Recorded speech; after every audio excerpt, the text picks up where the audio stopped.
Ahora bien, para dar paso al seminario, quisiera presentar a los docentes del día de hoy. Los expositores que impartirán la presente sesión son Nicole Martínez, psicóloga clínica y psicoterapeuta, docente de la Universidad Santo Tomás, especialidad en trastornos graves de la personalidad, de Lateral Behavior Therapy, certificación acreditada por el Instituto Behavior Therapy. También tiene una certificación en Differential Diagnosis Between Personality Disorder and Affective Bipolar Disorders por Otto Kemper. También se encuentra Felipe García, psicólogo y doctorado de la Universidad de Concepción en Chile. Es magíster, escritor e investigador, fundador y director general del Centro de Estudios Sistémicos CSIC en Chile. También es académico del Departamento de Psiquiatría y Salud Mental en la Facultad de Medicina de la Universidad de Concepción. Sin nada más que agregar, le damos el paso a Nicole y a Felipe para que puedan iniciar la exposición del día de hoy.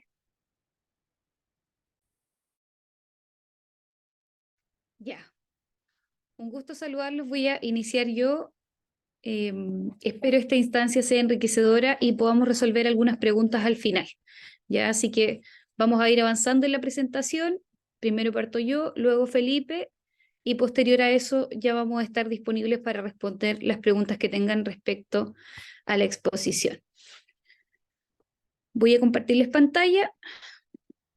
Bueno, la presentación no tiene tanta información, me importa más como que entiendan algunas ideas relevantes, ¿cierto?, respecto al trastorno límite de la personalidad, que es el tema que nos convoca hoy en día. Ya, entendemos, ¿cierto?, que de alguna manera el trastorno límite de la personalidad, ¿cierto?, es un cuadro descrito en CIE-11 y DSM, ¿sí? La mayoría de los diagnósticos nosotros nos basamos en estos manuales que son más bien categoriales, pero déjeme decirle que con eso no es suficiente para hacer un diagnóstico, ¿sí? Y no es suficiente, no porque necesite más pruebas ni alguna otra evidencia al respecto, ¿cierto?, que apoye de alguna manera tu diagnóstico, sino porque hay más descripciones, ¿cierto?, fuera de lo categorial y que tienen que ver también con descripciones que son más bien dimensionales en relación a la sintomatología y la conducta de estos pacientes, pero a su vez también hay descripciones que vienen desde la literatura y que efectivamente vienen a apoyar más sustentablemente el diagnóstico que los criterios DSM. ¿Sí? Nosotros usualmente en la clínica particular usamos los criterios de CE y eso efectivamente nos entrega una parte, ¿cierto?, del patrón general de funcionamiento de este cuadro de salud mental. Sin embargo, la profundidad, ¿cierto?, está asociada a las descripciones como las que hace Otto Kemper, ¿sí?, a las descripciones características que hace Marshall Linehan y que están asociados a cómo se observa ese tipo de personalidades y aquellas combinaciones que podemos encontrar que hacen un cuadro más o menos grave. Entonces, de aquí hay varios elementos que tenemos que analizar al momento de realizar un diagnóstico y esos elementos van a ser fundamentales para la intervención. Hay que entender que los trastornos de personalidad necesitamos conocer en profundidad a qué nos enfrentamos, porque si no conocemos en profundidad va a ser muy difícil orientar herramientas y estrategias contingentes para el desarrollo de habilidades. Por ejemplo, observar la identidad, ¿cierto? La base estructural que define Kemper. Si es una estructura limítrofe, alta o baja, que es distinto a lo que conocemos como trastorno de personalidad límite. Ese es un cuadro que está dentro de la estructura, ¿sí? Entonces, tenemos que conocer cuál es la estructura, la base, porque la estructura igual nos delimita esos criterios más bien dimensionales en relación a la identidad, el juicio de realidad, ¿cierto?, los mecanismos defensivos basados en la escisión, que son cosas que podemos observar en el vínculo, porque eso te va a delimitar también los elementos que se dan dentro de la terapia y cómo el paciente va a vincular contigo. Si se acerca más a lo limítrofe alto, ¿cierto?, hablamos de estructura, probablemente va a tener, ¿cierto?, menores elementos de gravedad y por tanto vamos a poder apuntar a un techo, ¿sí?, de mejora mucho más alto o más cercano a lo neurótico. En cambio, si está más abajo, ¿cierto?, y es un limítrofe más bien bajo, probablemente más cercano a lo psicótico, va a tener elementos más graves, ¿cierto?, que también complejizan el tratamiento y el pronóstico, ¿cierto?, dentro del tratamiento. También hay que considerar que son pacientes muy difíciles de compensar en términos farmacológicos. ¿Por qué? Porque yo digo, son como una flor, o sea, tienen un poco de todo, son polimorfos, difusos. Entonces, de pronto tenemos pacientes que tienen algo de ansioso, tienen algo de depresivo, ¿cierto? Como que cumplen algunos criterios para un montón de cuadros de salud mental, sin embargo, no alcanzan a completar los criterios suficientes para, por ejemplo, tener el diagnóstico de depresión, o para tener el diagnóstico de ansiedad, de trastorno ansioso, ¿sí? Entonces tienen una serie de síntomas y son pacientes multiproblemados. Por tanto, tú para donde mires, de pronto el paciente te va a referir dificultad en la relación con la madre, en la relación con la familia, en la relación con la pareja, en la relación con los amigos, en el trabajo, ¿cierto? Entonces, hacia donde mire, el paciente te va a referir y te va a traer motivos de consulta cargados de problemas, ¿sí? Entonces, de pronto, ¿cierto? Se vuelve difícil, ¿cierto? Como hacer esos diferenciales entre una cosa y otra, pero es importante hacerlo, ¿sí? Y mientras más ustedes conozcan acerca de estas características que no están puestas en lo categorial, sino que más bien están en las descripciones literarias, están desde los modelos psicoterapéuticos que entregan una visión, ¿cierto?, determinada acerca del paciente, que observar, en qué fijarse, y que de alguna manera te va a entregar una visión mucho más global y por tanto te va a permitir mejores intervenciones, mucho más contingentes y más validantes también, ¿sí? ¿Por qué? Porque entendemos que la mayoría de las dificultades, y hay un acuerdo en esto, ¿cierto?, es que se desarrollan porque el TLP finalmente tiene su desarrollo en aquellas cosas que trae el sujeto en lo disposicional, ¿cierto?, incluyendo temperamento, factores hereditarios, ¿sí?, pero en interacción con el ambiente.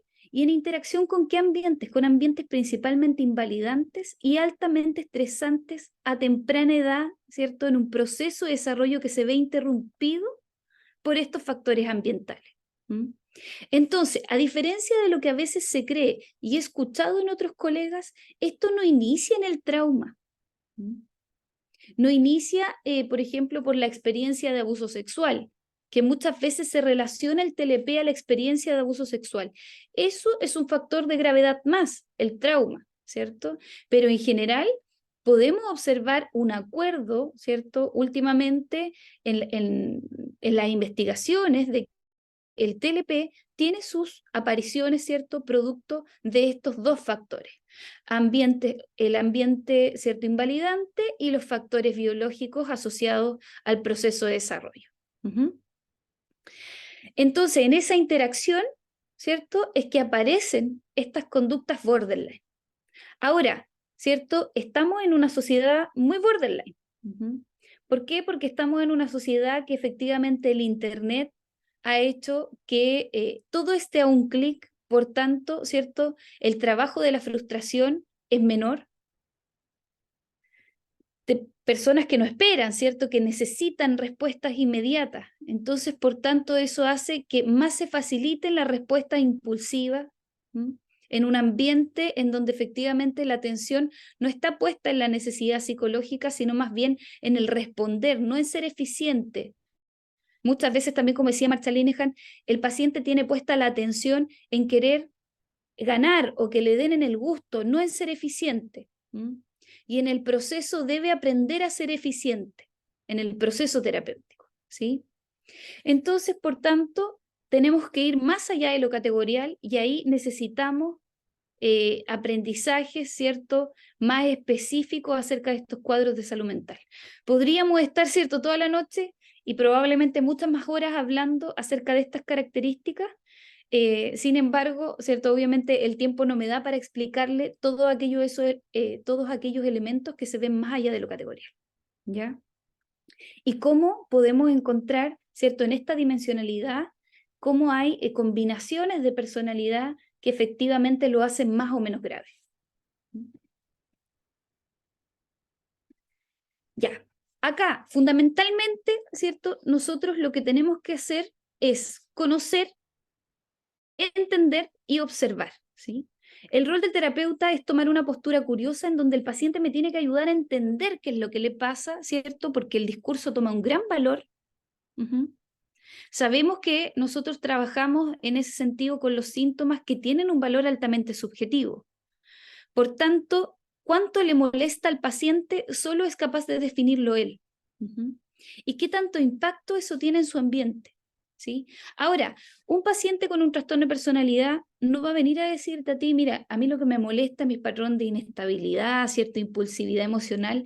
No te va a hablar de eso, te va a hablar de los síntomas, ¿sí? Entonces te va a hablar de que, mira, ¿sabes qué? Cuando me pongo nerviosa o alguien me grita, no puedo parar de llorar, no me puedo controlar, me tiemblan las manos, me agito, ¿cierto? Y efectivamente no puedo, no tengo control sobre mi cuerpo, ni sobre la activación fisiológica de las emociones. O te va a hablar de la dificultad, del problema que genera, ¿cierto? No su actitud, sino más bien de la interacción, ¿sí? El paciente que tiene un trastorno de personalidad a veces se le y eso dependiendo de la gravedad, a veces se le dificulta la conciencia reflexiva de cómo sus actitudes, acciones o reacciones, ¿cierto? Impactan en el otro y en esa dinámica de relación. Entonces, en ese proceso, ¿cierto? Él también te ayuda a identificar todas esas cosas que le ocurren, cómo le pasan, cuándo le pasan, y de alguna manera eso sale del discurso del paciente y el discurso del paciente toma un gran valor. ¿Por qué? Porque yo no estoy ahí para saber, por ejemplo, si me está mintiendo o no me está mintiendo, si lo que dice el paciente es real o no. Yo trabajo sobre el discurso del paciente y por tanto asumo que así lo vive, independiente de que las cosas sean o no sean así, ¿sí? ¿Por qué? Porque yo les digo que de pronto es súper difícil, desde la guata como terapeutas, empatizar con estos pacientes. Porque si vemos la superficialidad, vemos que de pronto tienen una cantidad de conductas desajustadas, que tú no te explicas efectivamente cómo. Tú dices, bueno, desde el sentido común, ¿cierto? ¿Cómo es que de pronto reaccionan así, tan desmedidamente? Entonces, de pronto al terapeuta le cuesta, de alguna manera, empatizar, ¿sí? Por lo tanto, aquí, en este proceso, ¿cierto? No hablamos de empatía, hablamos de mentalización, de entender y de validar. La empatía es un proceso que cuesta más. Se puede llegar a dar, pero primero tengo que entender y conocer, ¿sí? Para poder validar y luego quizás empatizar con el otro. Pero el proceso es un proceso cognitivo. El mentalizar es donde yo entiendo cómo es que este sujeto llegó a generar esa serie de conductas producto de lo que percibió, pensó y sintió.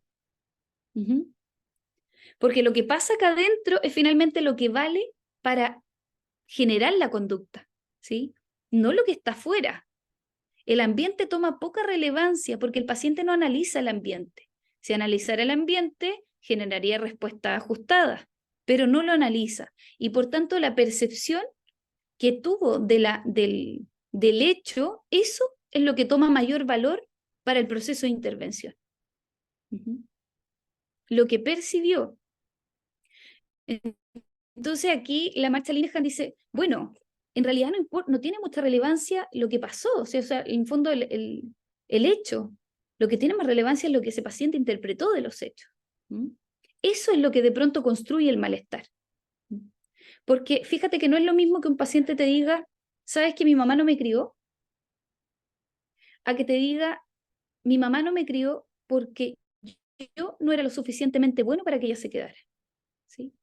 Te das cuenta que eso es una interpretación de la realidad, es un juicio. Y son esos juicios los que finalmente construyen el malestar del paciente. Y por ejemplo, eso te explica que aunque la madre esté presente, la rechace. Porque hay una apreciación y un juicio que efectivamente sustenta el malestar. Cuando entiendes el juicio, te es más fácil comprender al paciente. ¿Por qué reacciona así? Si lo ves desde la superficialidad, solo está desajustado, ¿sí? Entonces, allá va el valor de entender, conocer y observar. En una primera instancia, sin intervenir inmediatamente. ¿Por qué? Porque además desde los ambientes invalidantes buscamos espacios de expresión emocional sin contener rápidamente. A veces los terapeutas también nos desesperamos frente a un otro que llora, ¿cierto? Y que de pronto llora muchísimo. O sea, yo he tenido pacientes que están llorando media hora de la sesión. Y a veces son 50 que tenemos, o una hora, ¿cierto? Va a depender de cuánto tiempo ustedes dispongan, pero está llorando 30 minutos. Y entonces, ¿inmediatamente vamos a ir a consolar? No, porque eso es lo que hace el ambiente invalidante. Busca consolar porque le desespera, no sabe qué hacer. ¿Sí? Entonces los terapeutas igual tenemos que tener nuestras propias estrategias de regulación emocional para abordar este tipo de pacientes. Porque les aseguro que de pronto, en serio, o sea, se van a pillar con cosas que van a decir con mayor o menor gravedad, que van a decir, chuta, o sea, ¿qué hago acá? Hay como una ensalada de problemas. ¿Por dónde parto? ¿Sí? O de repente les va a producir como elementos contrarreferenciales de rabia, o les va a producir malestar, o de repente es un paciente que se queja mucho, ¿cierto? Entonces, o ustedes están muy centrados en los objetivos y de pronto no dan espacio para conocer, ¿sí? ¿Por qué? Porque dicen, bueno, tengo que avanzar, ¿cierto? Eso va a depender de la perspectiva teórica con la cual ustedes sustenten sus intervenciones. Pero hay terapias que tienen objetivos incluso en sesiones, ¿sí o no? Entonces, por tanto, ahí es súper relevante que se le dé esos espacios al paciente y eso te puede tomar el tiempo que te tome. Conocer, entender, ¿cierto? Y observar para poder determinar estrategias que sean contingentes.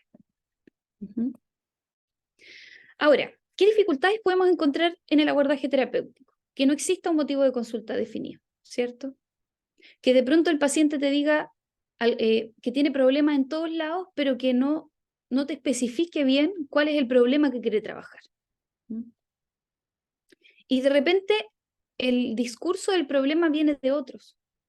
No es que mi papá cree que yo debería hacer esto, no es que mi pareja cree que yo debería hacer esto. Ya, pero entonces, ¿qué pasa contigo? ¿Para ti eso es un problema? ¿Para ti de verdad es una dificultad o es una demanda de otro? Y eso es algo que nosotros tenemos que precisar, ¿sí? O sea, no puede quedar difuso, porque todas las terapias que trabajan habilidades de tercera generación tienen claro los objetivos. Y eso es una medida transversal. Que no se considere la viabilidad del tratamiento, esa es otra dificultad. O sea, si yo veo que mi paciente no puede pagar más que una sesión al mes, eso es una dificultad. Si yo veo que mi paciente viene por una demanda externa, también es una dificultad para el tratamiento porque eso me podría decir que en algún momento podría llegar a abandonar.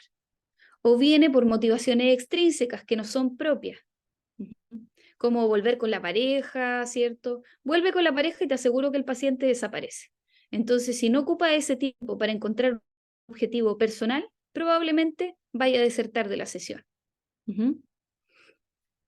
También, por ejemplo, no considerar viabilidad en el sentido de no sé, lejanía con tu consulta, ¿cierto? El internet ahora con el tema de las atenciones psicológicas online, el tema del pago, ¿cierto? Incluso también las derivaciones que nosotros hagamos porque este tipo de paciente necesita un tratamiento de especialidad. Por tanto, es necesario, por ejemplo, incluso el tratamiento farmacológico. Entonces, si no hay una viabilidad en eso y el paciente de pronto tiene incluso dificultades para comer, o sea, puede pasar. Yo he tenido pacientes que me dicen, oye, yo a veces no tengo que comer. Entonces yo le digo, en esta jerarquía de necesidades, ¿cierto? Tienen que estar las mínimas condiciones cubiertas, ¿sí? De seguridad, ¿cierto? De necesidades básicas. O si no, ese paciente no se va a poder concentrar en sus objetivos porque va a entregar todo eso que ocurre, ¿cierto? Y que no hace viable el tratamiento, nos va a entregar contingencia en la terapia. Entonces el paciente no pudo pagar, por lo tanto no pudo asistir, ¿cierto? Hasta nuevo aviso, hasta que tenga dinero, ¿sí? Por tanto el paciente no pudo comprar los medicamentos y se la va a pasar de alta y baja todo el tiempo. Entonces, por tanto, tenemos que considerar ese tipo de cosas al momento de abordar, ¿cierto? Y en el inicio. No después. O sea, estas cosas se preguntan al inicio. Como les decía, también trabajar con una demanda externa de un papá, de una mamá, de una pareja, que es que la pareja lo traiga y diga, bueno, o sea, yo quiero que trabajen con ella esto, esto, otro. Y a mí me ha pasado incluso con personas mayores. He tenido pacientes de 37 años que, por ejemplo, la mamá le está pagando el tratamiento porque a veces no tienen trabajo, por las dificultades de salud mental no se mantienen en un trabajo. Entonces me dicen cosas como, yo quiero que trabajes con ella la capacidad de encontrar trabajo. Quiero que trabajes con ella y aparecen puros objetivos, ¿cierto? Desde el otro, pero no desde el paciente.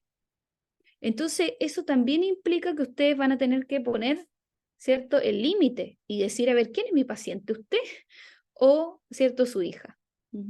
Por lo tanto, los objetivos aparecen desde su hija y sus propias necesidades, ¿cierto? No desde lo que usted considera como una necesidad fundamental, ¿sí? Ahora, ¿es parte del proceso de desarrollo encontrar trabajo y autonomía? Por supuesto que sí, pero quizás no sea lo primero que trabaje. También hay dificultades cuando yo no marco, por ejemplo, esa no está acá, pero se las voy a decir, cuando yo no marco bien los límites de la terapia. O sea, no marco bien, por ejemplo, no hago bien mi encuadre, el setting, como le digan respecto de la terapia que utiliza, ¿sí? Entonces, si ustedes no hacen un buen encuadre, estos pacientes pueden traspasar los límites.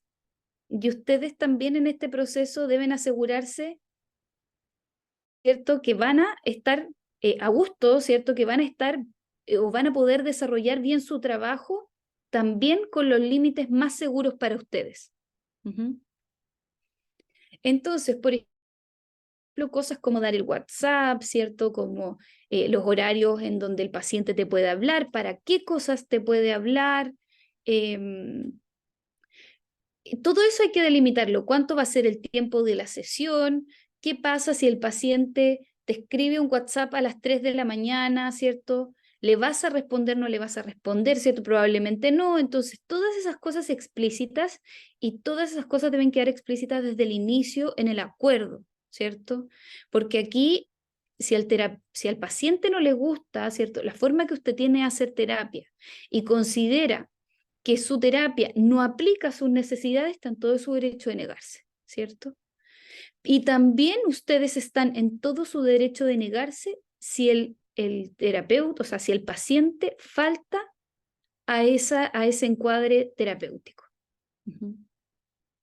Entonces, por ejemplo, yo con algunos pacientes, no con todos, porque no trabajo solamente con TLP, trabajo con algunos otros pacientes asociados a la desregulación emocional, y con pacientes ahí tengo que ser, con pacientes sobre todo con trastorno de personalidad, súper marcada en ese encuadre terapéutico.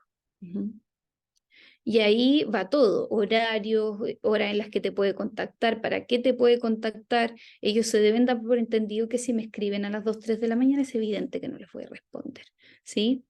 Incluso el DBT tiene algunos lineamientos para los intentos suicidas, o sea, si el paciente tiene un intento no te debe contactar hasta 48 horas después de haber salido de la hospitalización psiquiátrica o la urgencia psiquiátrica.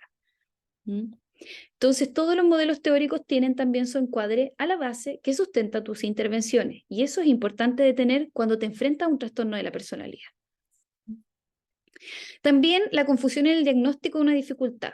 O sea, si usted no tiene claro qué es lo que le pasa al paciente, no tiene claro su diagnóstico, no va a poder orientar el mejor tratamiento para ese paciente, porque no todo sirve con todos. Yo trabajo desde el DBT, pero tengo formación en mentalización, tengo formación en terapia de la transferencia, tengo 2 especializaciones en eso y además estoy haciendo un magíster que trabaja con ese tipo de terapias de tercera generación. Entonces, claro, yo tengo la base, yo elegí como modelo de intervención el DBT, pero tengo otras herramientas. ¿Por qué? Porque de pronto me doy cuenta que el DBT no aplica, que no le sirve a ese paciente. ¿Y voy a forzarlo yo a caer en el modelo? No, ¿cierto? Entonces, por tanto, ¿qué tengo que hacer? Tengo que sugerir a lo mejor, Y como yo no soy maestro de chasquilla, ¿cierto? Y no hago de todo, entonces lo que hago es derivar. Si yo considero que la terapia y la mentalización es lo que mejor podría funcionar, lo derivo a un especialista en la terapia y la mentalización. Si considero que la TFP, la terapia y la transferencia es lo mejor que podría funcionar, lo derivo a alguien que trabaje en TFP. Pero en el fondo también ese modelo y esa intervención tiene que ser en relación a las necesidades del paciente y no necesariamente solo lo que usted haga, ¿sí? También no disminuir las conductas de riesgo previo al trabajo terapéutico, ¿sí? El DBT te dice bien clarito que hay una escala de necesidades y por tanto las conductas autodestructivas o conductas suicidas, ¿cierto? Son las que primero se deben reducir antes que cualquier otra intervención, ¿sí? Y eso es como transterapéutico, o sea, en el fondo no importa qué tipo de terapia ocupes, primero se reducen las conductas de riesgo y se mide el nivel de riesgo suicida o qué tanto riesgo vital pone al paciente, ¿cierto?, en situaciones en donde efectivamente estas conductas de riesgo lo podrían dañar al nivel de hacerlo perder su vida, ¿sí? Entonces, tengo que trabajar sobre esas conductas de riesgo y, por ejemplo, si hay consumo de alcohol, yo tampoco abarco todo, derivo.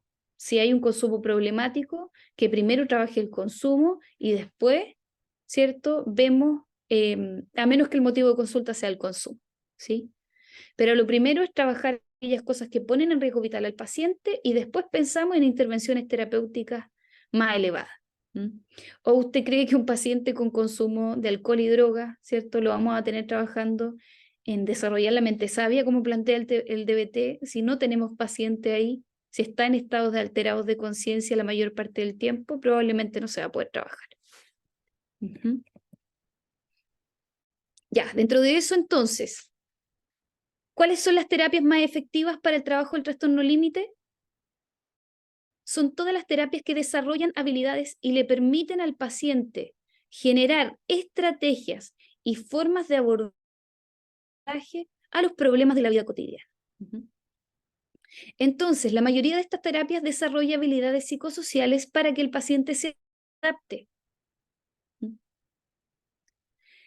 Está la terapia de la transferencia, ¿cierto? La terapia de la mentalización, el EDMR, que trabaja también específicamente con casos asociados a trauma complejo, y la terapia dialéctica conductual, que es la que yo les menciono. Estos 4 modelos principalmente entregan herramientas psicosociales para la resolución de conflictos de la vida cotidiana y el abordaje también de las dificultades o conflictos del paciente. Entonces, trabaja con lo personal, con aquellos elementos propios conflictivos del paciente interno y también trabaja con habilidades de desarrollo social, de interacción, ¿cierto? Y ahí trabaja el bienestar asociado a todo lo que tiene que ver con la interacción en todos los sistemas, ¿cierto? En el trabajo, en la interacción familiar, en la interacción, en la relación de pareja, y de qué forma, de alguna manera, entrega habilidades psicosociales para la resolución de conflictos interpersonales. Ya. Todo esto que vimos, de alguna manera, aquí, ya Felipe lo veo por ahí, ¿sí?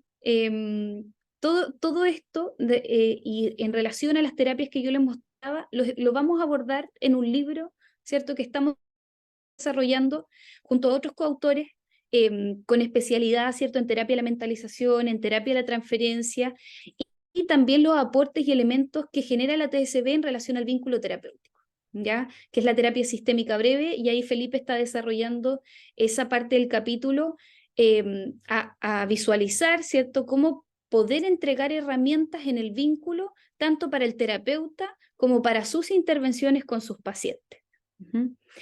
Entonces, acá vamos a ver todos estos elementos que yo les mencionaba al inicio, que van más allá de lo categorial y que te entregan en profundidad una valoración, ¿cierto?, para poder hacer un diagnóstico más exhaustivo de estos pacientes y así poder determinar estrategias terapéuticas contingentes y también que les permita a ustedes elegir un modelo de intervención, ¿sí?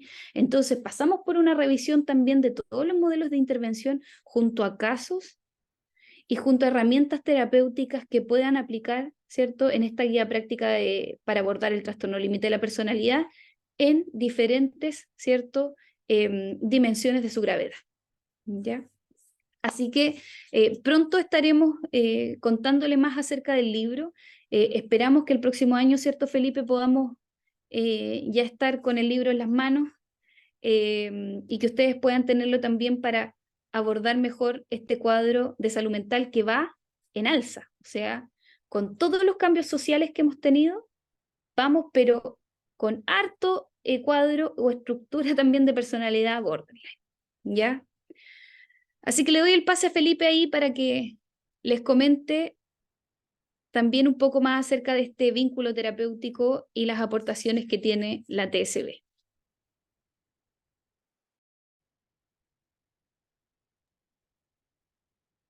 En este caso, Nicole, quería preguntarte si deseas Dime. hacer el bloque de preguntas para usted primero antes de...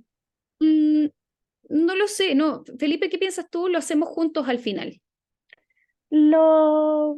Sí, deme un momentito. Mejor lo hacen juntos al final, no hay Sí, yo problema. creo, para no quitarle tiempo a la exposición de Felipe. Claro. ¿Ya? Ya, vamos. Dale nomás, Felipe. ¿Estáis muteado? Ya, tenéis que ponerlo como coanfitrión, me imagino yo. Ahora sí, ahora me dio audio. Estaba absolutamente mudo, quería hablar ahí, estaba como con una mordaza en la boca.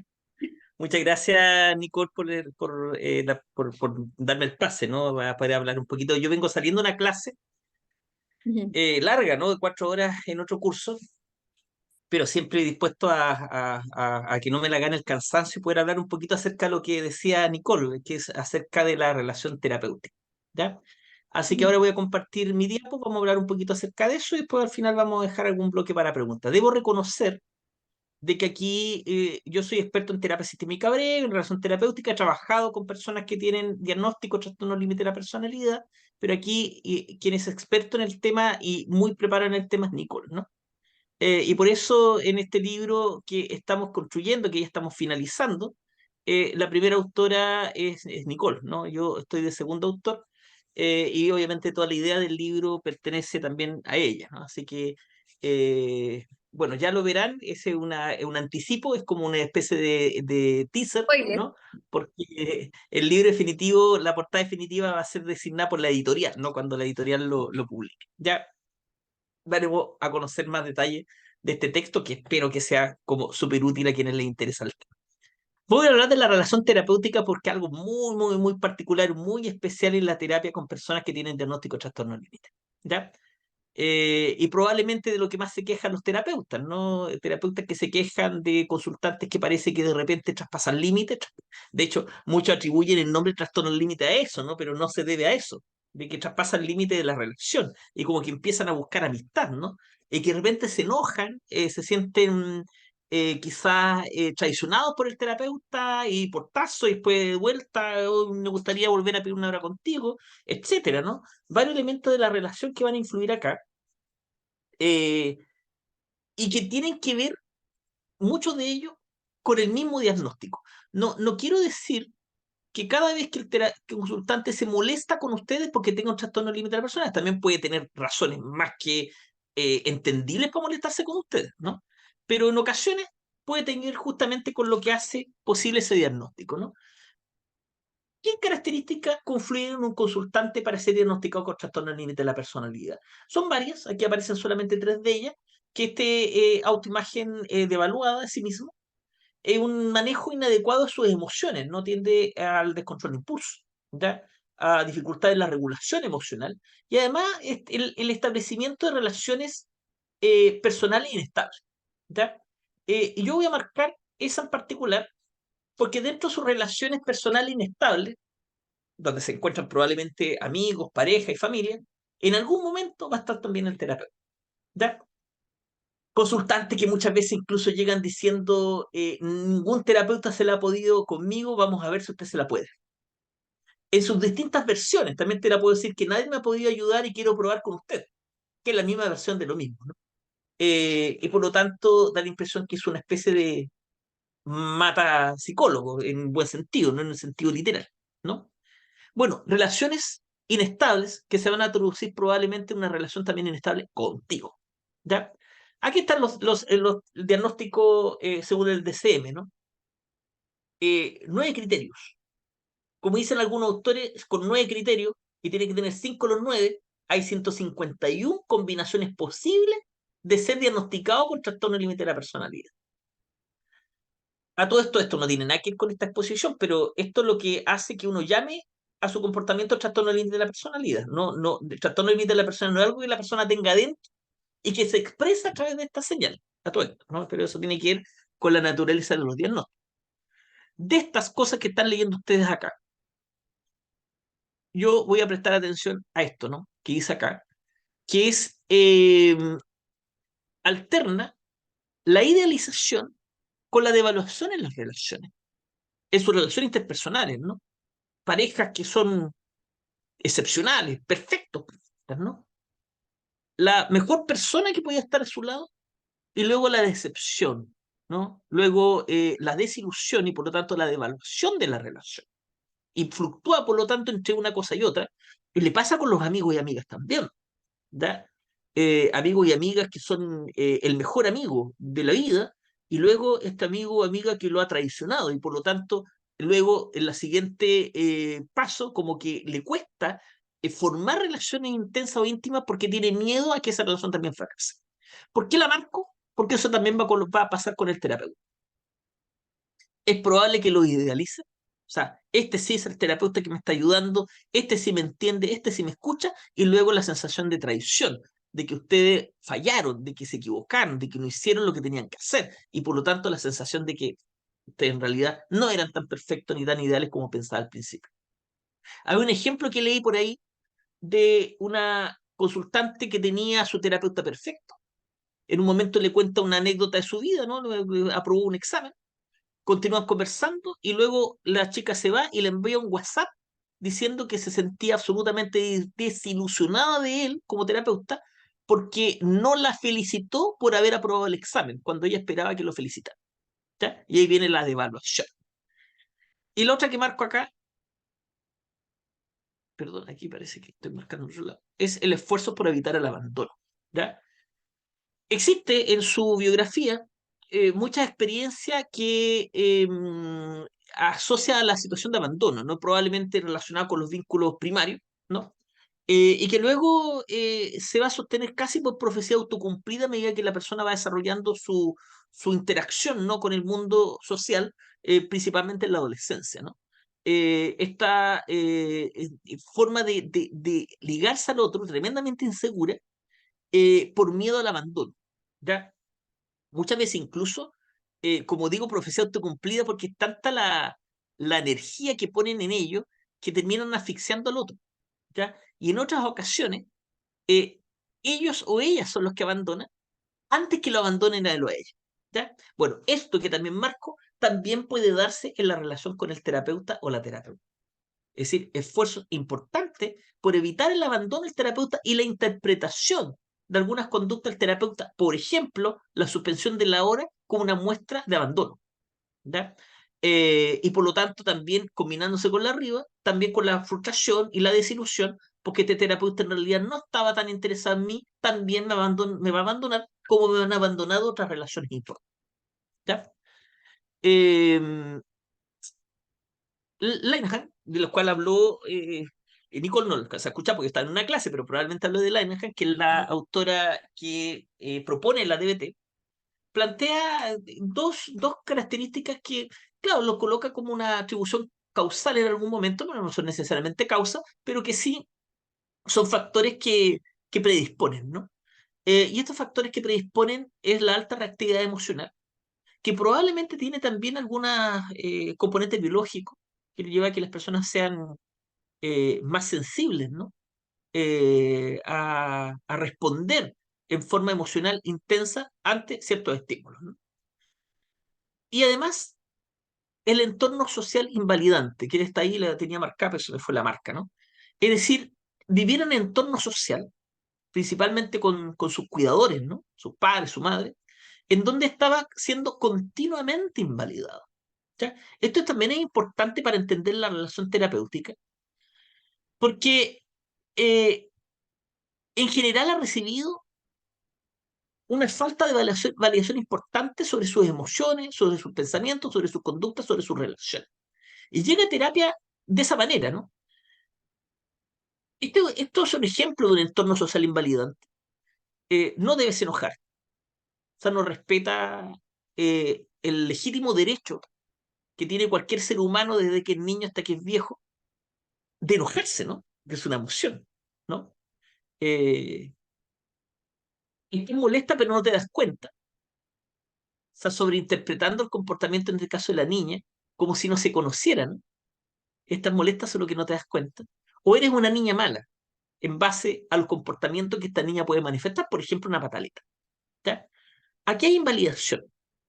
La consultante llega con esta sensación constante de invalidación y encontrarse con un terapeuta que le permite, o más que permitirle, valida sus emociones independientemente de su naturaleza, incluyendo el enojo, que no intenta interpretar más allá, ¿no?, de lo que la persona está, en este caso, mostrando, ¿no? Y sin descalificarla, que no la califica su comportamiento. Entonces, eso es validarla. Y el validarla lo aprecia y facilita fuertemente la relación terapéutica que va a establecer con esta persona, ¿no? Con este psicóloga que lo está tratando. Pero esto que veo acá no es tan fácil. No es tan fácil porque los comportamientos que tiene la persona con diagnóstico de trastorno límite de la personalidad son comportamientos altamente disruptivos que tú lo vas a escuchar de testigo, pero te va a generar cosas, ¿no? Te va a generar, o sea, esta niña que provocó esa reacción en su madre. Entonces, pero ¿cómo esta niña es capaz de hacer eso, ¿no? ¿Cómo esta mujer es capaz de hacer eso? Y por lo tanto, va a costar empatizar y va a costar aceptar incondicionalmente. ¿Ya? No va a ser fácil hacerlo. Y por lo tanto requiere un trabajo importante por parte del terapeuta. El terapeuta está continuamente como presionado a invalidar. Ahora, Marshall Linehan plantea que la validación que recibe el consultante de su comportamiento es un requisito esencial para la construcción de una relación terapéutica que conduzca al cambio. ¿Ya? Una frase de la mitad la que me sirve para este discurso, ¿no? Eh, Generalmente los vínculos hoy día eh, están más amenazados, ¿no? No como antes, ¿no? Eso lo dice Milion, que es un psicólogo que es bien conocido para el estudio de los trastornos de personalidad. Decía recién Nicole de que el contexto contemporáneo lleva a que probablemente se presenten más diagnósticos de trastorno límite. Puede porque ha subido la prevalencia, pero también suele suceder de que estamos más atentos a ciertos comportamientos que antes no diagnosticábamos, no calificábamos. Pero sí lo que tenemos clarísimo es que las relaciones hoy día están siendo más amenazadas, son más frágiles las relaciones, ¿no? Son papás que los niños y niñas no ven prácticamente en todo el día, ¿no? Que no juegan con ellos, ¿no? Eh, y las instituciones, señala, tradicionales, que antiguamente se encargaban, ¿no?, de generar algunos vínculos que impliquen, como es acá, creencias, valores, etcétera, son instituciones que están en declive, ¿no? La iglesia y la escuela que están fuertemente cuestionadas ahora, ¿no? Eh, bueno, y ese tipo de relaciones, insisto, predispone en la forma de vincularse que tiene este chico o chica con otras personas, incluyendo el terapeuta. ¿Ya? Entonces, ¿cuáles son las actitudes del terapeuta en terapia, ¿no?, con personas diagnosticadas con TLP? Digo personas diagnosticadas con TLP porque, insisto, desde mi postura, el trastorno límite de personalidad no es algo que la persona tiene adentro. No es una cosa ahí que como una especie de, no sé, inserto, homúnculo le llamamos, que dirige los comportamientos visibles, ¿no? A los comportamientos visibles le llamamos TLP, ¿ya? Y esa actitud, tal como me venimos hablando ahora, implica la necesidad no tan fácil de aceptar y validar los comportamientos actuales. ¿Ya? Digo no tan fácil porque ¿cómo voy a validar esos arrebatos, ¿no? ¿Cómo voy a validar esas agresiones que a veces comete con personas que le son cercanas, incluyendo el mismo terapeuta? Y segundo, la necesidad de percibir la relación terapéutica como indispensable para el tratamiento. Es importante generar esa relación. Pero también, tal como decía Nicole recién, hay que poner reglas a esa relación. Porque si no ponemos esas reglas y no hacemos respetar esas reglas, entonces es fácil que una persona con este diagnóstico traspase fácilmente lo que nosotros consideramos lo adecuado en una relación terapéutica y te empieza a llamar fuera de horario, te escriba fuera de horario, te cuente cosas que no tienen nada que ver con el motivo de consulta, eh, o te presione de tu parte ciertas actitudes que tú debieses tener como terapeuta, pero que corresponden más bien a un amigo o incluso a una relación de pareja. ¿Ya? Bueno, aquí llamamos relación terapéutica a una especie de suma de un vínculo emocional satisfactorio y una relación de trabajo que es la alianza, ¿no? A lo primero le llamamos rapport, a lo segundo le llamamos alianza, ¿ya? El rapport es el vínculo emocional que es sumamente importante, que el consultante se sienta escuchado, aceptado, que sienta que hay un terapeuta frente a él o a ella, que esté interesado en escuchar, en entender, en ayudar, y por lo tanto que den ganas de volver, ¿no? Más aún en un entorno de validación que de alguna manera también compensa la continua invalidación que ha sufrido en su entorno social inmediato, entonces probablemente eso repercute aún más en esta comodidad con el vínculo, que incluso puede ser también muy cómodo para el terapeuta, ¿no? Al ver una persona tan comprometida al principio, ¿no? Pero también es importante la alianza, ¿ya? Es decir, ponernos de acuerdo en trabajar ciertos objetivos, ¿ya? Y obviamente esos objetivos tienen que ver con esos comportamientos que genera interferencia en su calidad de vida y en el cumplimiento de sus metas, ¿ya? De tal manera que podemos trabajar juntos hacia eso, ¿ya? El cúmulo de dos cosas genera entonces esta relación que es indispensable para poder trabajar. Hay estas preguntas, pero creo que son preguntas que vamos a leer algunas de ellas hacia el final, ¿ya? Ahí dice 4 formas de fomentar la alianza terapéutica. Esto que está en la pizarra es general. No es para personas con diagnóstico de trastorno límite de la personalidad en particular, ¿ya? Para fomentar una buena alianza terapéutica tenemos que dar a entender al consultante que está siendo escuchado, comprendido y respetado. Y se lo tenemos que dar a entender explícita e implícitamente, con conducta verbal y no verbal, ¿ya? Trabajar y hablar sobre el consultante quiere trabajar y hablar. O sea, dejar que el consultante de alguna manera dirija algunos aspectos de la conversación terapéutica. No lo puedo obligar a trabajar en algo que no desee. Adecuar el enfoque terapéutico a la característica del consultante. Tengan cuidado, no me refiero a cambiar el enfoque de acuerdo al consultante. Eso es eclecticismo técnico. Yo la verdad es que no estoy dispuesto a ceder mi modelo por un eclecticismo técnico que hace cualquier cosa de cualquier manera, ¿no? Me refiero a que mi enfoque lo voy a adecuar, lo voy a flexibilizar, lo voy a adaptar a las características que tiene el consultante. Algunas que son más verbales, otras que son más kinestésicas, hay personas que son consultantes que quieren hablar más de algunas experiencias de vida, otras que están más orientadas al futuro, etc. ¿Ya? Y también hacer partícipe al consultante de las decisiones que lo afectan. ¿Ya? Como dije, esto es general. ¿Se puede cumplir con un consultante que tiene un diagnóstico de trastorno límite de la personalidad? Sí, sí es posible. Gran parte de esto, ¿no? Solo que puede que algunas conductas del consultante impliquen daño a sí mismo. Y el daño a sí mismo tiene que combinar, ¿no? Esta aceptación, ¿no? De ciertos comportamientos, ciertas actitudes, ciertas emociones, ciertos pensamientos, pero también combinarlo con la necesidad de cambio. En este caso, en estos comportamientos que pueden ser autodestructivos, ¿ya? De manera que no afecte la alianza. Una forma importante de mostrar esta comprensión, este interés por el otro, es a través de la escucha activa, ¿ya? Ahí tengo un ejemplo de una consultante que menciona algo general. Mi mamá me quiere imponer que estudie lo que ella hubiera querido estudiar y eso me enerva, me saca mis casillas, a mí me gustan más las artes, pero ella no quiere escuchar hablar de eso. Eso es lo que dice. En la escucha activa uno va a usar una serie de tácticas como las que aparecen ahí, ¿no? El refraseo, el resumen, el parafraseo, la indicación o señalamiento y el reflejo empático. Y ahí están los ejemplos, a partir de lo mismo que dice arriba, ¿no? Ella no quiere escuchar hablar, no quiere escuchar hablar de eso. Eso es un refraseo, porque es lo que ella dijo. Ella no quiere escuchar hablar de eso. Y que facilita que la persona se sienta escuchada, está usando sus palabras, y continúe profundizando lo que dice, ¿no? El resumen es una síntesis. No me dices que a pesar de que te gustan más las artes, tu mamá quiere que estudies ingeniería. Vale, eso es un resumen. No estoy cambiando sus palabras, simplemente las estoy sintetizando. Y que también indica que yo estoy escuchando y estoy intentando entender, ¿no? El parafraseo un poquito más porque voy a colocar en mis palabras lo que la otra persona dice. Tu mamá no acepta tus intereses y quiere imponer los suyos. Vale, eso es un parafraseo de lo que te está diciendo porque no son las palabras de la consultante, ¿no? La indicación o señalamiento, perdón, me sé un poco más allá, ¿no?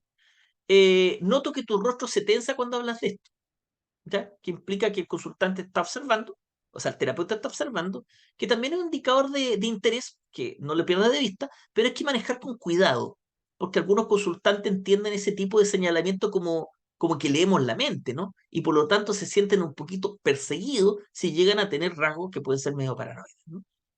Y el reflejo empático, que es todavía más allá, porque ahora voy a leer la emoción. Yo en tu lugar sentiría rabia si alguien como mi madre no mostrara interés en escuchar. ¿Ya? Esas son entonces algunas maniobras que pueden usarse para mostrar escucha activa en forma verbal con consultante y que ayuda a fomentar una relación terapéutica de calidad. ¿Ya? Sin embargo, tal como lo vimos, vamos a presentar algunos obstáculos. ¿Ya? Y esos obstáculos es la vulnerabilidad emocional del consultante que lo hace ser muy susceptible a cosas que para ti como terapeuta pueden ser detalle. Como le di en el ejemplo que leí, este terapeuta que no le felicitó por haber aprobado su examen. Esta demora en atenderlo porque tienes un paciente anterior que te importa más. Esa suspensión de la hora porque tú tienes otra actividad y por lo tanto no puedes atender la hora que correspondía. O alguna frase, alguna pregunta que tú hagas que en realidad es neutra, no es una pregunta neutra, pero no tiene una intención de molestar, pero que genera molestia en el otro. Y por lo tanto reacciona. Y muchas veces reacciona con enojo. ¿Ya? Y por otro lado, el miedo al abandono, que le hace jugar, ¿no? Con yo prefiero no apegarme, pero por otro lado te necesito, y así está, ¿no? Y eso va a repercutir en la relación. ¿Ya? ¿Cómo repercute? Con una serie de frases con las que yo represento esto y que probablemente algunos o algunas han escuchado. ¿Ya? Que lo vamos a ver luego, ¿no? Pero las dificultades son estas que ya habíamos mencionado, que fluctúa la relación con su terapeuta entre la idealización y la decepción. Hay una confusión entre la relación profesional y personal, te puede invitar incluso a su cumpleaños. Esto no solamente personas con trastorno límite de la personalidad, sino en general personas que no tienen los límites de la relación claras. ¿Ah?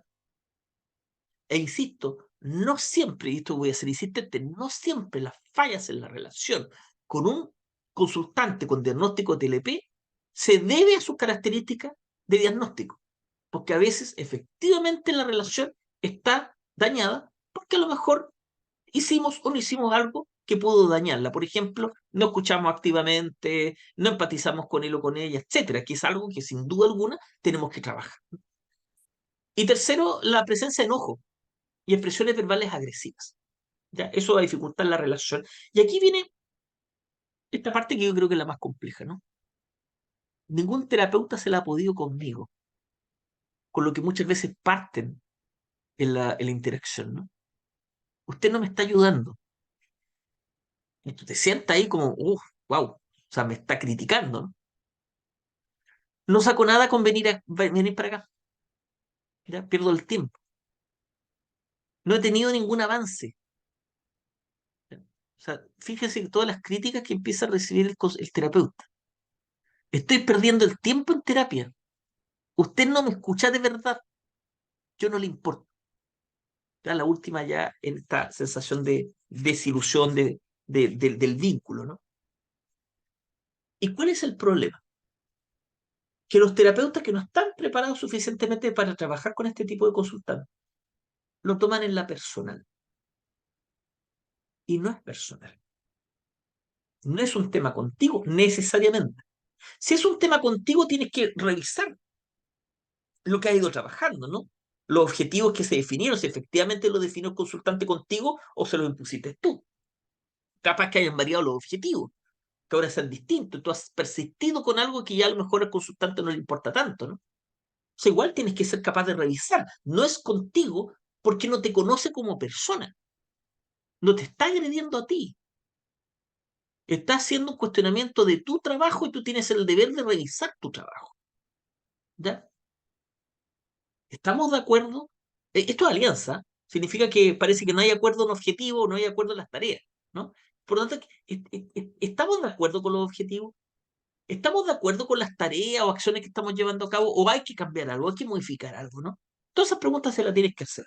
Pero en el caso de los consultantes con diagnóstico de trastorno límite de la personalidad, puede que esto que estén leyendo acá tiene que ver justamente con lo que vimos anteriormente, con, voy a volver atrás, con esta decepción, ¿no? Con esa confusión entre la relación profesional y personal, y además, obviamente, con este tema de la vulnerabilidad emocional y el miedo al abandono. Y eso lo lleva a tener estas expresiones. Y en ese caso tampoco es contigo. Entonces, ¿qué es lo que no hay que hacer? Responder con enojo ante su enojo, ¿no? Que es, para mí, tomarlo a lo personal. ¿Ya? Enojarte con él o con ella, porque te sientes ofendido, te sientes atacado y por lo tanto te defiende. Eso es válido en nuestras relaciones personales. Si alguien me ataca, yo me defiendo, ¿no? Pero en nuestro rol profesional tenemos que asumir una postura profesional. Y por lo tanto, en general, en primer lugar, si eso se suscita por un medio que es distinto al encuentro terapéutico, lo que tienes que hacer es, vamos a tener que hablar de esto la próxima vez que nos veamos. Lo conversamos en la próxima sesión. Eso es lo que tienes que hacer, ¿no? Porque este mensaje te puede llegar por correo, por WhatsApp, por mensaje de texto. Bien, lo he escuchado. Vamos a hablar y abordar esto en la próxima sesión. Y lo dejas para esa sesión, ¿no? No entras en el juego de defenderte o incluso atacar. Es que tú no pones de tu parte, es que eres demasiado impulsiva, es que con razón no te soportan, o cosas por el estilo. Y ustedes dirán, ¿quién será capaz de decir eso? Ha habido sé de terapeutas, no sé si llamarlos terapeutas, que han respondido de esa manera defensiva con consultantes que dicen cosas como esta, que se enojan. Y en eso hay que tener cuidado porque tenemos que poner en el lugar del consultante. Cosa que ya dije en principio no está fácil. ¿Ya? Sugerencias, por lo tanto, para el terapeuta. Y con esto terminamos, ¿no? Con esto terminamos porque yo sé que tienen preguntas y el tiempo avanza y me imagino que algunos quieren cerrar, ¿no? Considerar la particularidad del trastorno límite de personalidad al momento de escuchar estas frases como las que vimos anteriormente, ¿no? O sea, que puede que tenga relación justamente con las características propias del trastorno límite de la personalidad y que no tenga necesariamente que ver contigo como persona. ¿Ya? Por lo tanto, comprender que sus conductas interpersonales forman parte del cuadro. Si por algo fue diagnosticado con trastorno límite de personalidad y por algo está frente a ti, porque tiene esa dificultad en el vínculo. Y con eso está demostrando claramente que al menos esa dificultad en el vínculo no la ha trabajado lo suficiente. O sea, todavía está teniendo dificultades, ¿no? Empatizar con sus formas de ver el mundo. Tú como terapeuta, empatizar con sus formas de ver el mundo. Cuando esto a veces cueste, dado los comportamientos disruptivos que muchas veces muestra una persona diagnosticada con TLP. Evaluar la línea de tiempo de las relaciones significativas del paciente a fin de detectar las variables que han provocado, ¿no? Algunos crisis, encuentros, rupturas anteriores. Y ahí probablemente tengamos que indagar, en lugar de entrar a defenderme, indagar cómo ha sido el vínculo con otra persona significativa en el pasado, ¿no? Por ejemplo, parejas o amigos. ¿Qué ha ido ocurriendo? ¿Por qué dejó esa amistad? ¿Por qué dejó esa relación de pareja? ¿Cómo terminó todo, no? ¿Qué sintió? ¿Qué pensó en ese momento? Hacer un seguimiento, de tal manera de poder eh, convenir con el consultante un patrón que puede que se esté repitiendo su relación importante, incluyendo la relación que tiene hoy día con el terapeuta. O sea, en otras palabras, analizar lo que ocurre, ¿no? Analizar no en el sentido psicoanalítico, sino en el sentido más bien cognitivo, ¿no? Cómo estas creencias se interponen, ¿no? En en la significación que hace de estos desencuentros interpersonales, que lo lleva a pensar de que me quiere abandonar, de que realmente no le importa y cosas por el estilo. Revisar la relación desde el inicio del proceso para ajustar estilo y forma de comunicación e interacción. Sí, esa es la parte que le corresponde también al terapeuta, porque es muy fácil atribuir todos los problemas de interacción a las características del consultante, ¿no? Ah, reacciona así porque ella tiene TLP, yo no, yo lo hago todo bien. No, tienes que revisar, ¿no? Que probablemente el estilo de relación que ha utilizado con él o con ella no sea el más adecuado. A veces puede ser demasiado frío y a veces puede ser lo contrario, demasiado cercano. Y ahí tienes que ajustar, ¿no? ¿Cuál es el límite? El cerco. ¿A dónde lo corres, ¿no? En tu interacción con tu consulta. Finalmente, responder en forma racional y no emocional a la demanda de atención y enojo del paciente, tal como les he planteado, ¿no? No significa que no tengan derecho ustedes a emocionarse, pero no pueden salirse del rol. Es un rol profesional y está trabajando con un consultante que justamente está con ustedes por ese tipo de problemática. Y por lo tanto tienen que revisar eso, ¿no? Eh, bueno, es tan pesado que yo igual sugiero siempre que los terapeutas que trabajen con consultantes de alta complejidad tengan paso de supervisión, ¿ya? Porque te llega, ¿no? Te afecta. Bueno, tal como decía Nicole, nosotros estamos preparando este libro. Este libro justamente tiene un capítulo sobre la relación terapéutica en TLP, que es el capítulo que estoy escribiendo yo, más otros que coescribo o colaboro.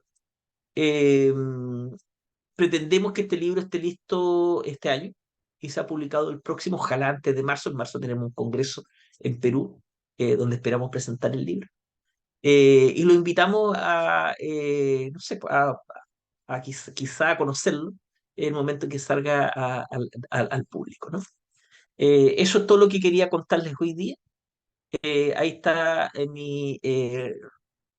ahí me pueden seguir en Facebook, en Instagram, si alguien quiere seguirme y quizá incluso hacerme preguntas, me pueden escribir perfectamente por DM en Instagram.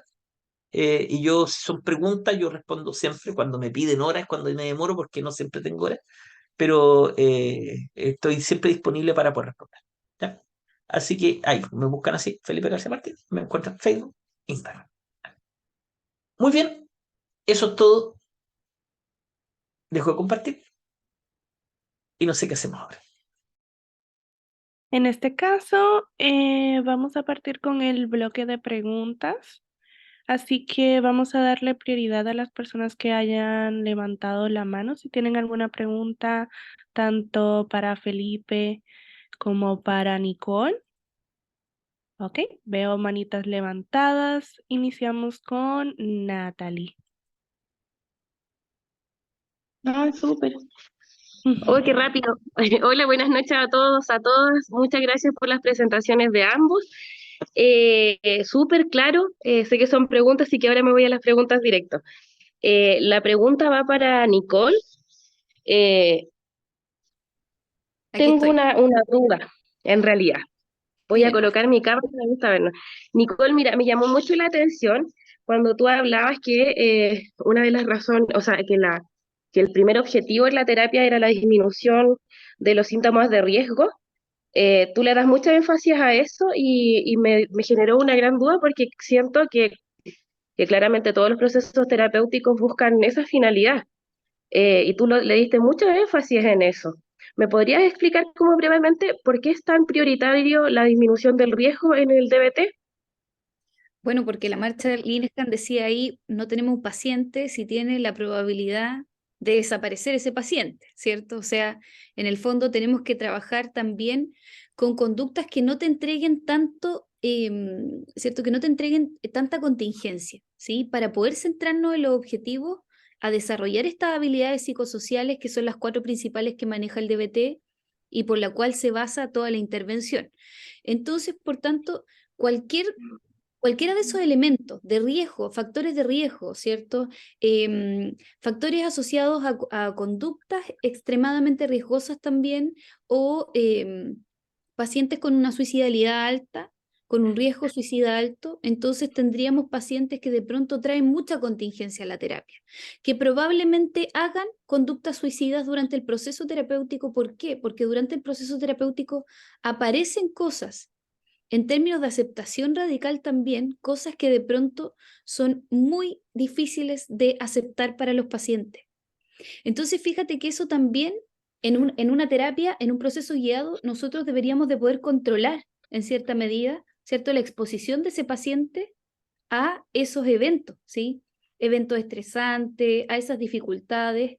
Entonces, si no jerarquizamos, ¿cierto?, nos enfrentamos a un gran nivel de contingencia, y fíjate que el DBT no trabaja con la contingencia, trabaja con estas 4 habilidades centrales, ¿sí? Y es principalmente eso. Ujú. ¿Por qué? Porque si tenía un paciente que de pronto tiene abuso de alcohol, le van a pasar cosas, po, ¿sí o no? Entonces, la mamá se va a enojar con él, la pareja va a llegar tarde a las citas con la pareja, ¿cierto? No va a rendir en la pega, entonces va a empezar a presentar cada vez más problemas, y esos problemas nos van a distraer de entrenar esos 4 objetivos principales. Ujú. Entonces, fíjate que aquí el paciente va a tener que elegir, ¿m? Porque muchas veces lo que busca el paciente, incluso en estos procesos, tiene que ver con una validación externa de que yo estoy bien y que el resto está mal, ¿sí? O muchas veces incluso en las relaciones buscan la familia tener la razón versus el paciente, o el paciente tener la razón versus la familia. Y aquí lo que tiene que priorizar es ser eficiente. Entonces, de pronto eso igual implica un proceso de renuncia a esas expectativas. ¿M? Y las expectativas reales de lo que la terapia podría trabajar, y que tiene que ver con eso. O sea, en el fondo es aprender a ser más eficaz, eficiente en las relaciones y en el afrontamiento de dificultades. ¿Sí? Ok, muchas gracias. ¿Queda claro? ¿Sí? ¿Sí? ¿Respondo Sí, tú? me quedó claro. Súper. Sí, y la duda que se genera también es el tema de la espera cuando hay un intento de autolisis, esa de las 48 horas. Ah, Em, bueno, sí, me llamó la eso atención tiene que ese ver caso. más con lo conductual. O sea, en el fondo, muchas veces esos intentos suicidas, ¿cierto?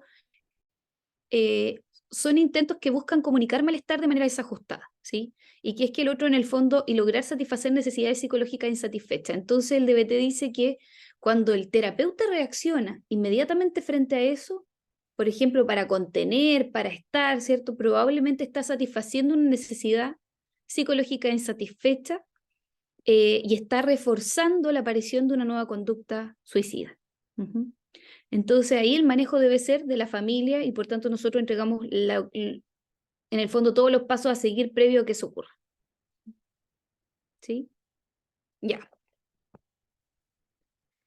Perfecto. En este caso pasamos a Joana.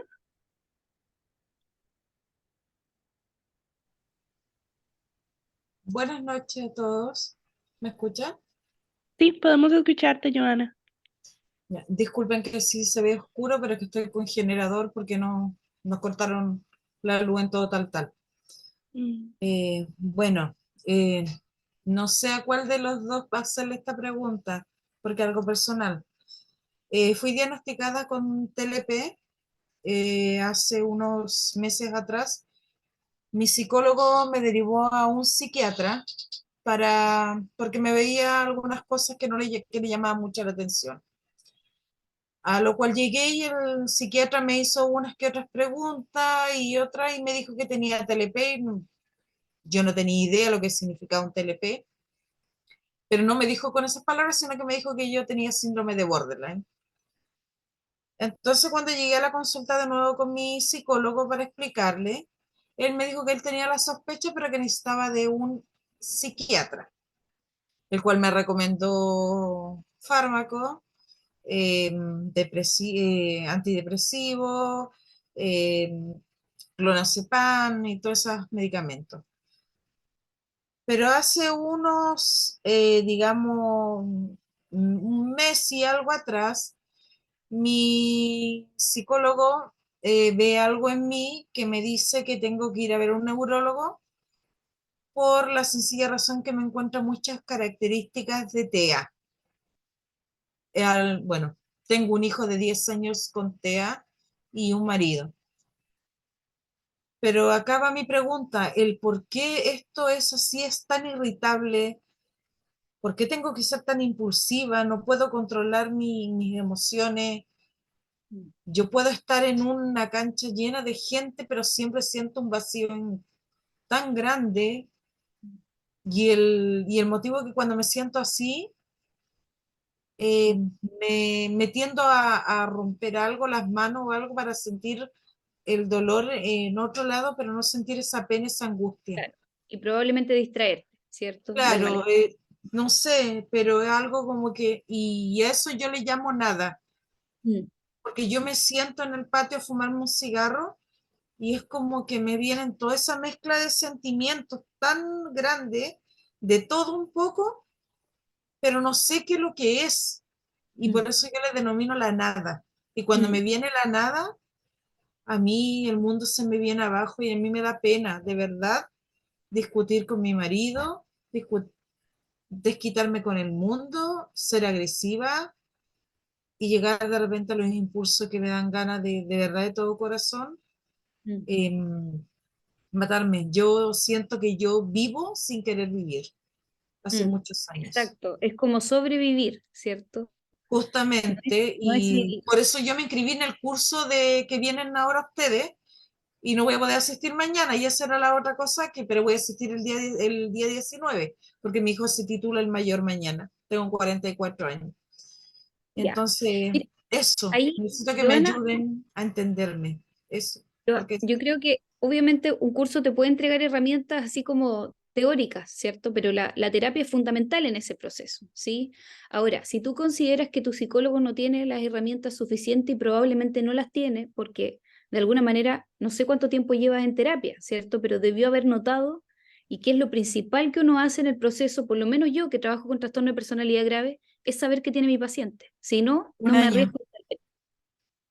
Un año es mucho, ¿sí? Como para no haberse dado cuenta que efectivamente están estos elementos presentes en ti. Ahora, Joana, fíjate que el TEA en mujeres, ¿cierto? Y en mujeres, porque la perspectiva de género hace su diferencia acá, se parece mucho al trastorno límite de la personalidad, ¿cierto? En términos de características, en relación a la inestabilidad emocional, ¿cierto? La impulsividad y algunos elementos asociados a la falla en la mentalización, ¿sí? Entonces, por tanto, tú ves que en el resultado hay muchas cosas que se parecen, pero el origen es diferente, ¿sí? Y ahora, puede ser también que tú tengas, que estés dentro del espectro autista y que a su vez también tengas mucha comorbilidad psiquiátrica con el trastorno límite de la personalidad y puedes también tener muchos elementos asociados al trastorno límite de la personalidad, ¿sí? Entonces pueden ser ambas cosas, pero, o sea, eh, el DBT es una terapia transdiagnóstica y por lo tanto te ayuda a desarrollar habilidades independientes de tu diagnóstico. Ahora, el diagnóstico es fundamental ¿para qué? Para conocer ciertos elementos asociados a ti, ¿sí? Porque no es lo mismo entenderse desde el TLP que entenderse desde el TEA. ¿Mm? Tienen una carga semántica distinta y también tienen un origen neurobiológico distinto, ¿sí? Hay muchas diferencias y eso yo creo que es fundamental en ese proceso, ¿sí? Entonces yo creo que ahí habría que hacer ese proceso también de diagnóstico de nuevo y empezar a trabajar con un terapeuta más contingente a lo que a ti te pasa, ¿sí?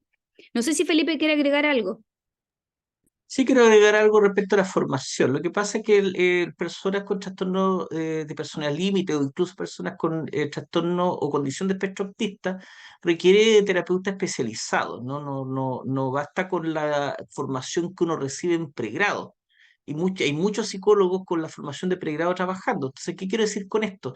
Que no es que tu terapeuta sea malo, ¿no? Pero probablemente no está preparado suficientemente para trabajar con aquellas cosas que te están aquejando. Y en ese sentido, tal como dice Nicole, probablemente es mejor buscar un terapeuta que sí sea especializado en eso. Eso.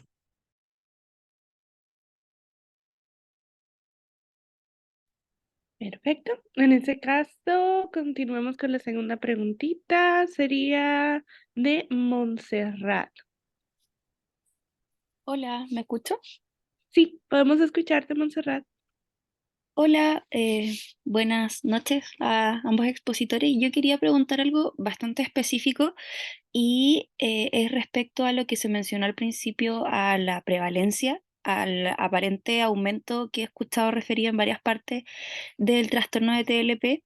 Si es que tienen, si es que se conocen datos más actuales, porque en una revisión que he podido hacer, hay hartos datos como mundiales que apuntan a que es como un 2% de la población general, pero acá en Chile eh, hay datos más actualizados, más actuales del 2010, que son los que encontré yo respecto a la presencia de diagnóstico de TLP.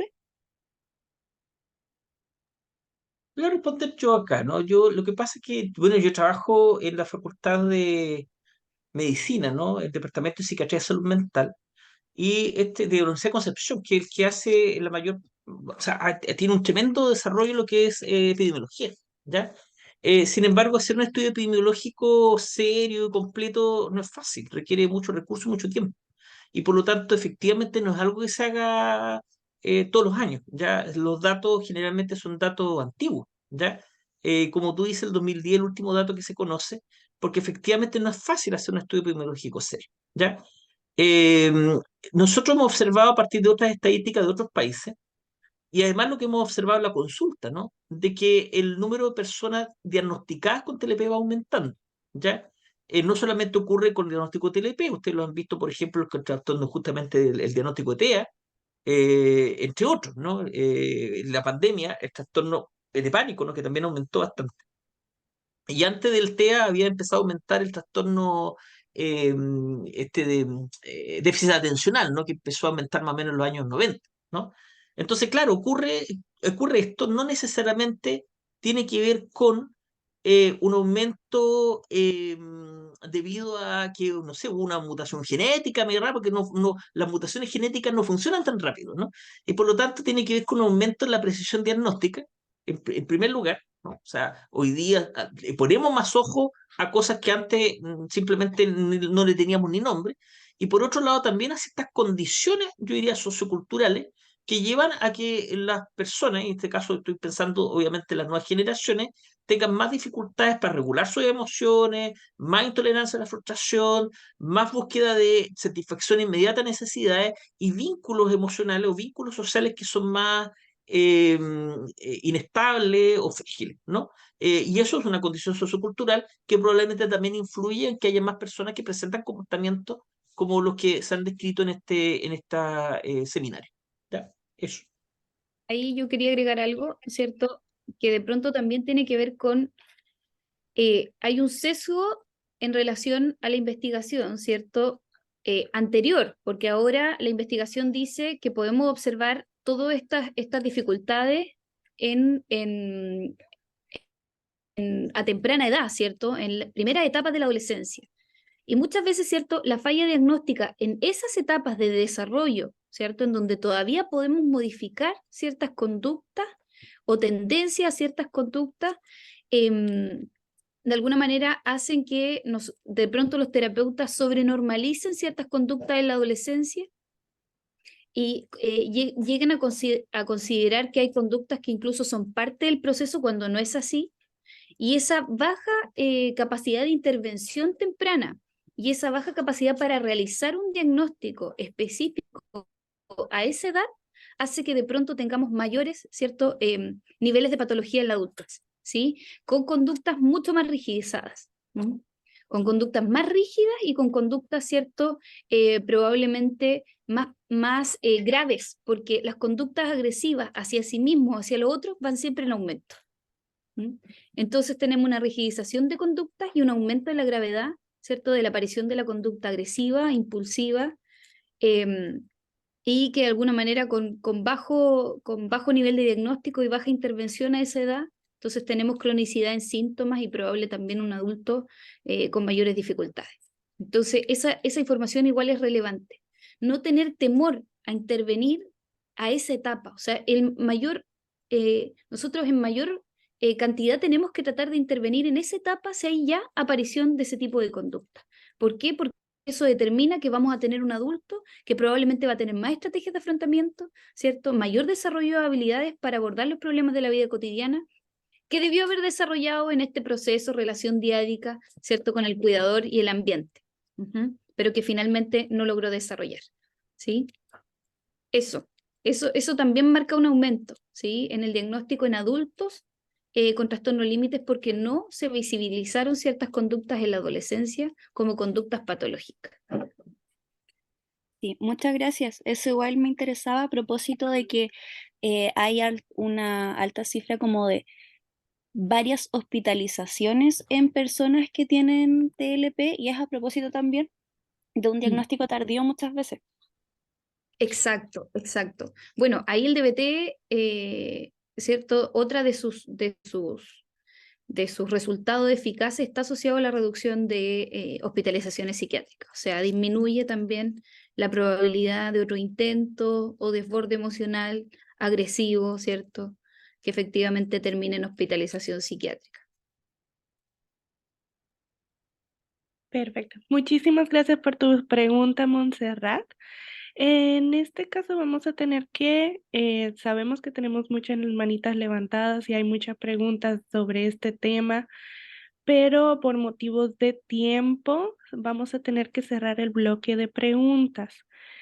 De igual manera, quiero agradecer tanto la participación de cada uno de ustedes en el presente seminario, como también agradecer a Nicole Martínez y a Felipe García por la excelente exposición que han dictado el día de hoy.